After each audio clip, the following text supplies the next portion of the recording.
పెద్ద పెద్ద కార్లల్లా విమానాల్లో తిరిగే లీడర్లు అప్పుడప్పుడు ఆటో డ్రైవర్లు కార్మికుల అవతారం ఎత్తుతారు.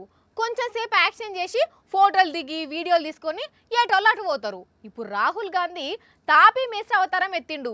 కార్మికుల కష్టాలు అడిగి తెలుసుకున్నాడు. కాంగ్రెస్ పార్టీ యువరాజు లీడరు మేస్త్రి అవతారం ఎత్తిండు. ఢిల్లీలో గురుతేజ్ బహదూర్ నగర్ లో కొందరు భవన నిర్మాణ కార్మికులను రాహుల్ గాంధీని కలిసిండ్రు. ఆయన వాళ్ళ సమస్యలేందో అడిగి తెలుసుకున్నాడు. ఆ తర్వాత వాళ్ళతో కలిసి అప్పుడే కడుతున్న ఒక బిల్డింగ్ పోయి కొంచెం సేపు గిట్లా తాపి పని చేసిండు. సిమెంటు ఇసుకల నీళ్లు పోసి పారాతోని మాల్ కలిపి తాపితో తీసుకుని మెట్ల మీద జమాయించి మీదికెళ్లి బండలు వర్షిండు. పక్కనే ఉన్న అసలు మేస్త్రి ఏం చేయాలి ఎట్లా చేయాలని చెబుతుంటే ఆయన చెప్పినట్టు చేసుకుంటూ పోయిండు. గడియ రికామ్ లేకుండా రాజకీయాలలో బిజీగా ఉండే రాహుల్ గాంధీ కొంచెం సేపు తాపి పని చేసి అటెంకల్ అక్కడున్న లేబర్లతోని ముచ్చట్లు పెట్టిండు. వాళ్ళతోని కలిసి ఫోటోలు దిగిండు.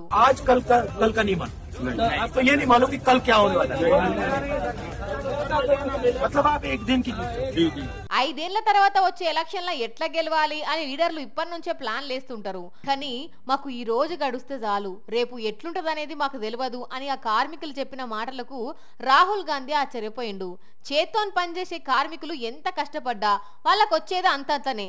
అసొంటోళ్లను అందరూ గుర్తించాలి, గౌరవించాలి అని చెప్పుకొచ్చిండు.